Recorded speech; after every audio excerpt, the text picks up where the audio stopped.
Buenas tardes, ¿qué tal? Es tiempo de temas del día. Yo soy Michelle de Melo y le acompaño a revisar las causas y consecuencias de los hechos más relevantes de la jornada del día de hoy. Empezamos con nuestra pregunta del día.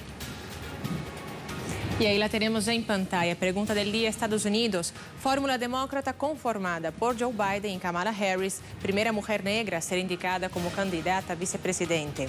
¿La dupla es más de lo mismo o realmente representa un cambio? Y esta es la pregunta. @MDMelo Telesur, @Temas Telesur y @Telesur TV. Esperamos por su opinión. En Colombia presentan informes sobre monitoreo a la ley de víctimas, restitución de tierras y decretos étnicos, en medio de un escenario de incremento de las masacres y del exterminio contra comunidades indígenas. Todo esto y más en nuestro primer tema del día. La legislación fue aprobada durante el gobierno de Juan Manuel Santos con apoyo de la Organización de Naciones Unidas. A pesar de la ley, solo en 2020 fueron registradas 33 masacres en Colombia, de acuerdo a la ONU. En este contexto de violencia, la Corte Constitucional había realizado varios llamados de atención por la urgencia que amerita la protección de las comunidades indígenas, principalmente en departamentos de Nariño y norte de Santander. La Defensoría del Pueblo también alertó sobre la escalada de violencia y el desplazamiento forzado de comunidades afrodescendientes. En 2019 y lo que va corrido de 2020 se han incrementado los asesinatos contra líderes y lideresas y defensores de derechos humanos en el territorio. Básicamente en casi todos los indicadores de violencia ha habido un aumento en los territorios, en particular en los de desplazamientos. Tenemos cerca de 33 masacres este año, incluso en los confinamientos. En materia de confinamientos nos preocupa mucho la atención. Lo que hemos podido evidenciar es que en promedio el Estado se toma cerca de 4 meses para llegar con ayuda humanitaria a las poblaciones confinadas, que en su mayoría son además poblaciones étnicas. Nos vamos a Bogotá. Nuestro corresponsal Hernán Tovar siempre está listo para ofrecernos más información. Hernán, siempre un gusto saludarte. Ya la Organización Nacional de Indígenas de Colombia también se manifestó, hizo una alerta internacional sobre la violencia contra los indígenas en el país. Quisiera que nos comentara un poco más sobre otras reacciones que ya se generan en esta jornada. Michelle, un saludo para usted, para toda la audiencia que nos vea a través de las pantallas de Telesur. Y sí, efectivamente, este informe se dio en una rueda de prensa conjunta entre la Procuraduría, la Contraloría, la Defensoría del Pueblo y la Mesa Nacional de Participación de Víctimas. Allí se alertó sobre el incumplimiento de la Ley de Restitución de Tierras y Ley de Víctimas, en lo relacionado también con su financiación. Aseguran que el gobierno no ha permitido, no ha concretado los recursos económicos para esta implementación.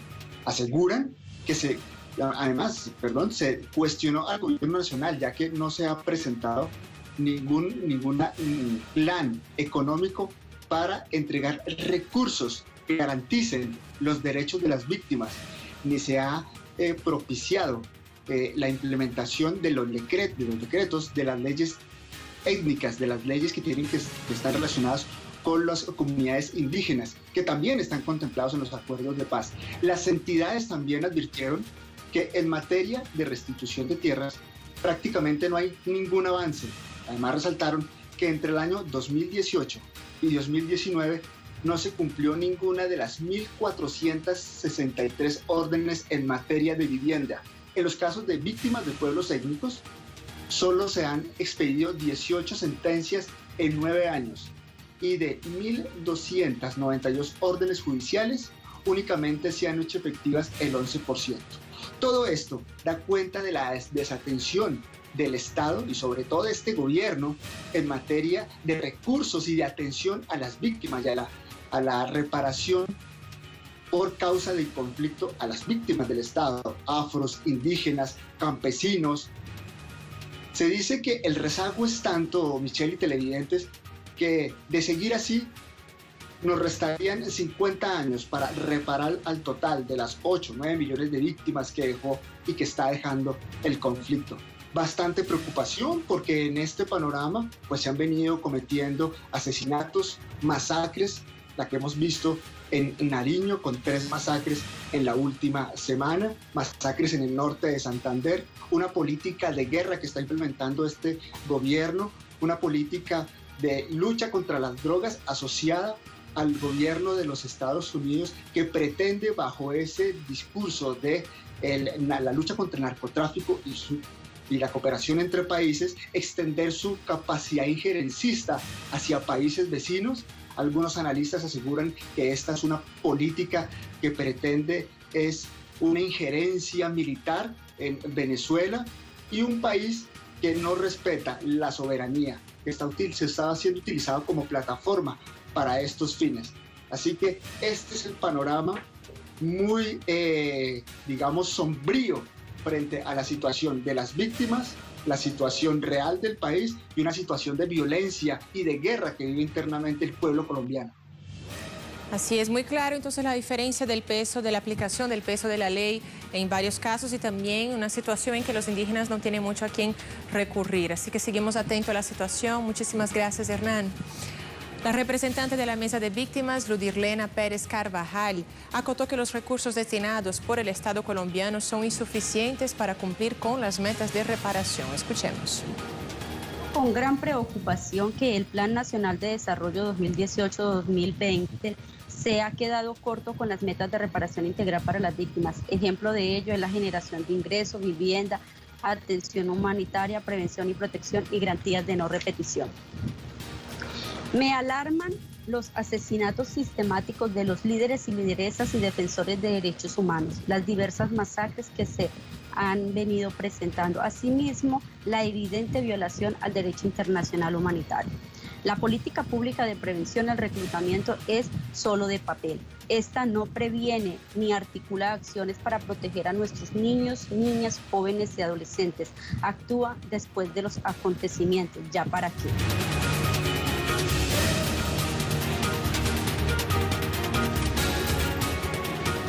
Retomamos nuestra pregunta del día sobre Estados Unidos. En este país, justamente en esta semana, se desarrolla la Convención Demócrata y la fórmula presidencial ya fue anunciada, conformada por Joe Biden y Kamala Harris, primera mujer negra a ser indicada como candidata a vicepresidente.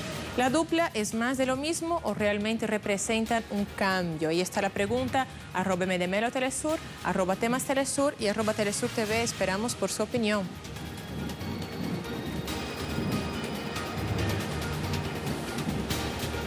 Nuestra imagen del día de hoy nos lleva hasta Rusia. Regresa el arte.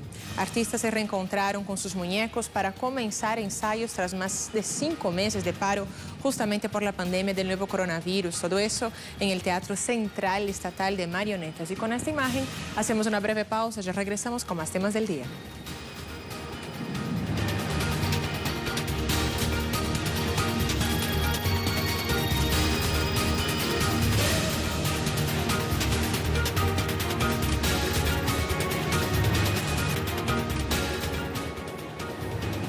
Ya regresamos con más temas del día. En un clima de alta tensión social por las protestas contra el racismo, así como la crisis económico-sanitaria que golpea a la población estadounidense, el Partido Demócrata oficializó su fórmula presidencial compuesta por Joe Biden y Kamala Harris. De esta forma, comienza la cuenta regresiva para los comicios de noviembre. Esto y más en nuestro segundo tema del día.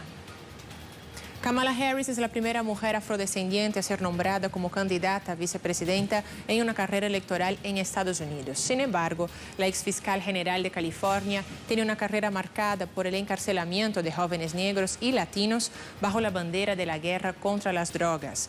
Por su parte, Joe Biden es vicepresidente de Barack Obama.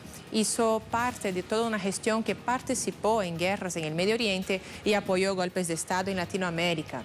Así, con una ventaja de 9 puntos porcentuales sobre sus rivales republicanos, Biden y Harris buscan los votos de la oposición a Donald Trump.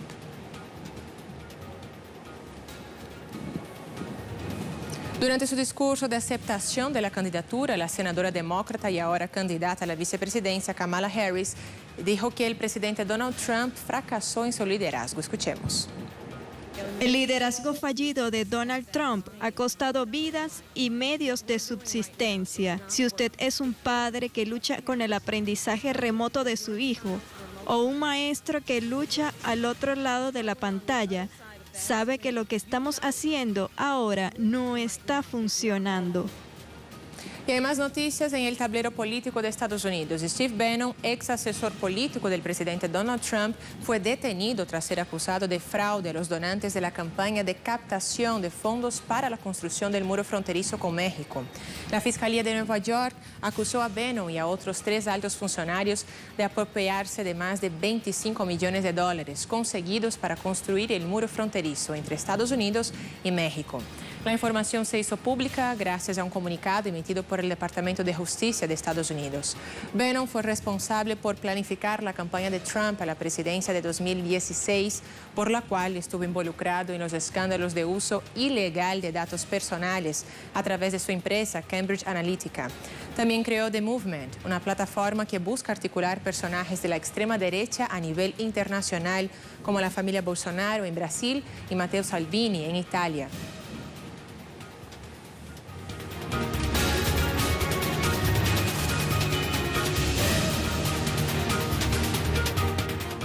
Les hablamos de otros temas que también son noticia, el tema en un tuit. Hablamos primero de Uruguay. Mateo Grille nos dice lo siguiente. Hoy se realizó un paro de 24 horas de los profesores de enseñanza secundaria de Uruguay. El probable recorte de presupuesto educativo alarma a los docentes que reclaman destinar el 6% más el 1% del PIB para el sector. Hablamos ahora de Brasil. André Vieira, desde Río de Janeiro, nos actualiza. Resistencia, los Kayapó, Mecragnoti continúan con el bloqueo en una carretera en la Amazonía brasileña en rechazo a las condiciones de salud de los indígenas y en denuncia a la destrucción del medio ambiente. Exigen la presencia de las autoridades. Y ahí vemos también material que añade a ese reporte. A carta é da comunidade. O que acontecer aqui vai ser responsabilidade do governo federal. Se eles não vierem aqui resolver problema, se eles mandar a Polícia Federal, Polícia Civil, Forças Armadas aqui, esse asfalto aqui vai derramar de sangue. Sangue de Polícia Federal, sangue de não indígena e sangue de nós Kayapó Mecragnoti. Então, para isso não acontecer, que o governo federal, os nomes que foram citados, venham conversar com a gente. Nós só vamos liberar agora a BR aqui agora, eu quero que vocês gravem bem. Nós vamos só liberar a BR aqui se esses representantes que o nome foi citado aqui virem aqui.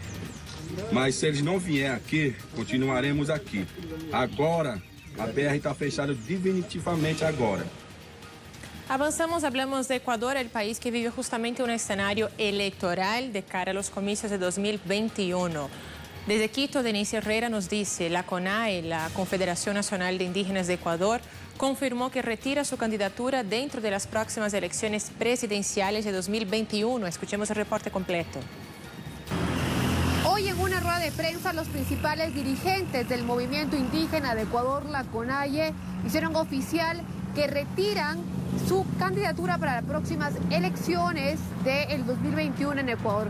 Según indicó el presidente de la CONAIE, Jaime Vargas, ha sido una resolución tomada desde las comunidades y los sectores indígenas. Asimismo, ha ratificado esta decisión el presidente del movimiento indígena y campesino de Cotopaxi. Leonidas Issa indicó que es un momento en el cual deben retomar ciertas bases, llaman a la unidad.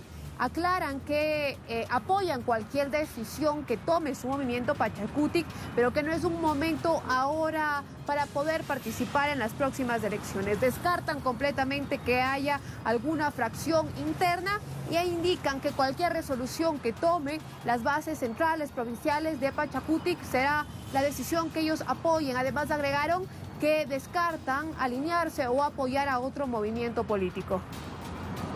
De Ecuador nos vamos a México. Eduardo Martínez nos informa. El caso que involucra al exdirector de Pemex, Emilio Lozoya, continúa generando reacciones. Veamos cuáles son. interpuesta por el exdirector de Petróleos Mexicanos Pemex, Emilio Lozoya, ante la Fiscalía General de la República ha generado muchísimas reacciones, sobre todo porque en este documento de 63 páginas se menciona a distintos personajes vinculados a la política nacional, entre ellos 3 expresidentes, Carlos Salinas de Gortari, Felipe Calderón y también Enrique Peña Nieto. Además, se habla de otros 13 personajes o 13 políticos vinculados a distintos partidos, entre ellos quien fuera secretario de Hacienda y canciller Luis Videgaray, y también los ex candidatos a la presidencia José Antonio Meade y Ricardo Anaya.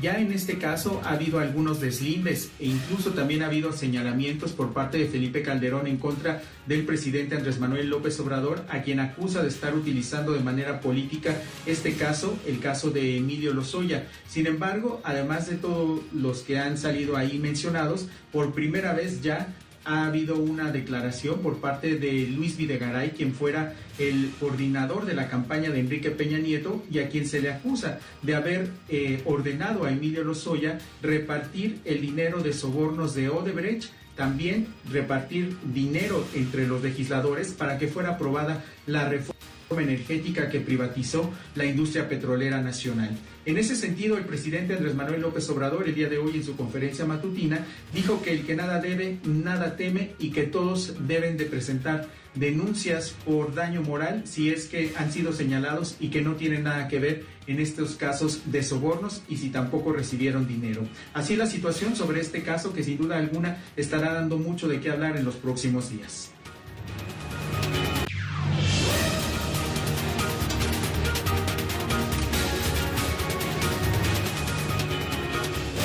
Y nuestro tema en desarrollo se genera en Belarus. El país vive intentos de desestabilización desde el pasado 9 de agosto, cuando el presidente Alexander Lukashenko fue reelecto por 6ª ocasión. El Ejecutivo ordenó la movilización de tropas de las zonas fronterizas con Lituania y Polonia ante posibles acciones que busquen desestabilizar el país. Con más detalles, nos vamos a Moscú con nuestra corresponsal Lisandra Andrés. Escuchemos. Buenas tardes, Lisandra. Sí, muchas gracias, colega. Un gusto también saludarte a esta hora a ti y a todos los televidentes que se informan con la señal de Telesur. El presidente de Bielorrusia, Alexander Lukashenko, ordenó al Ministerio del Interior reforzar la frontera occidental, la zona limítrofe con los países de Lituania y de Polonia del país, tras conocerse informaciones de que ejércitos de países miembros de la OTAN estaban realizando maniobras en zonas cercanas al territorio bielorruso. El pasado fin de semana, el mandatario tuvo conocimiento de ejercicios militares que estaban haciendo tropas de la OTAN en estos países, en Polonia y en Lituania, y en este sentido ordenó al Ministerio del Interior reforzar tanto por tierra como por aire las fronteras de este país con esos otros 2 estados. De ahí que el ministro del Interior decidió enviar hacia esas zonas tropas, unidades de misiles tácticos, drones, sistemas de defensa aérea, tanques y también tropas aerotransportadas que ya en estos momentos se encuentran en esas zonas realizando ejercicios militares. El mandatario Alexander Lukashenko decía que a pesar de que los manifestantes opositores se mantienen en las calles tratando de desestabilizar la situación hacia lo interno del país y también fomentados por potencias occidentales, el país actualmente se encuentra más unido que nunca y está en condiciones de responder ante cualquier ataque que se cometa contra él.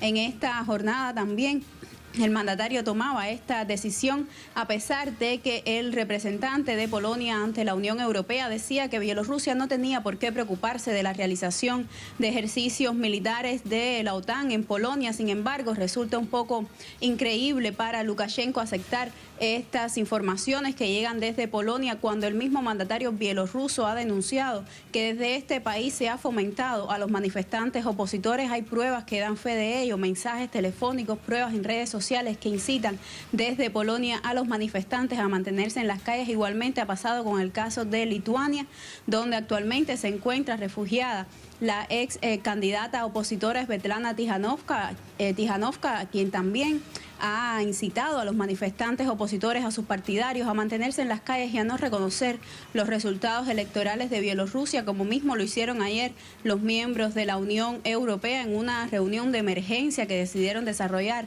para analizar este tema. Mientras tanto, desde Rusia, el presidente Putin, también el ministro de Relaciones Exteriores, Sergei Lavrov, continúan haciendo llamados a los organismos internacionales a que no permitan que Occidente interfiera en los asuntos internos de Bielorrusia. En esta jornada los ratificaba Lavrov con el presidente de la Organización para la Seguridad y la Cooperación Europea la importancia de que estos países respeten el diálogo interno en Bielorrusia y la confianza también de que los problemas políticos internos de este país son capaces de resolverse mediante las conversaciones directas entre los ciudadanos y el gobierno electo de Bielorrusia, es decir, el presidente Alexander Lukashenko, quien salió vencedor en los comicios electorales del pasado 9 de agosto con más de un 80% de los votos a favor.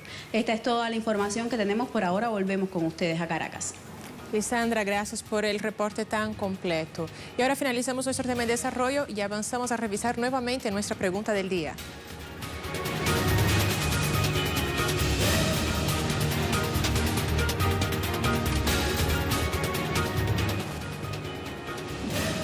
Al inicio del programa les preguntamos lo siguiente. Estados Unidos, la fórmula demócrata fue conformada por Joe Biden y Kamala Harris, primera mujer negra a ser indicada como candidata a vicepresidente. ¿La dupla es más de lo mismo o realmente representan un cambio? Ahí veamos las respuestas. Fora Bolsonaro, Sergio dijo lo siguiente: Biden es igual a Trump. Y hay más. Ana nos dijo lo siguiente: más de lo mismo. Ricardo Hurtado dijo: cualquier candidato que salga contra el pedante de Trump es un mejor candidato. Los republicanos y demócratas votarán en contra de Trump porque él no representa los ideales de democracia y equidad del pueblo americano. América Latina le agrada a Joe Biden. Charles nos dijo lo siguiente: a Kamala nos la están vendiendo como nos vendieron a Obama. Y resulta que son genocidas igual de la corporación USA. Guillermo Lescano, un fiel acompañante de nuestro programa, de nuestro público. Muy buenas, bienaventura para ti. Hay cambios que se ven a primera fase. Es una oportunidad que tienen los demócratas, Barack Obama, Michelle Obama, y deseo que culminen las guerras bélicas y sanciones unilaterales. Veo un cambio positivo con Kamala Harris dentro de la Casa Blanca. También Alex Oslib, alguien que también siempre acompaña nuestro programa. No es negra, no es antiimperialista. Cualquier candidato yanqui es nocivo para América Latina. Conviene que Estados Unidos tenga problemas sociales fuertes para que deje en paz al mundo. Pablo de Cuba también nos dijo: peor que la actual dupla no lo creo, así que tengo esperanzas de que representarán un cambio. Trump out 2020, o sea, fuera Trump en 2020. Y hay una más, Juan Antonio Ramos Yurra, quien también siempre acompaña temas del día. Van a tratar de hacer creer a todos que son el cambio, pero si ganan demostrarán que son más de lo mismo. Demócratas y republicanos son lo mismo, solo que con distinta corbata. Tenemos más una reacción, Rod Rey Curban. Jamás habrá un cambio verdadero. Y me dice Michelle de Melo: recuerda que el expresidente Barack Obama cambió la estrategia de acercamiento a nuestra Cuba, pero al final su objetivo siempre fue el mismo. Como dijo Che, en el imperialismo no podemos confiar ni un tantito así.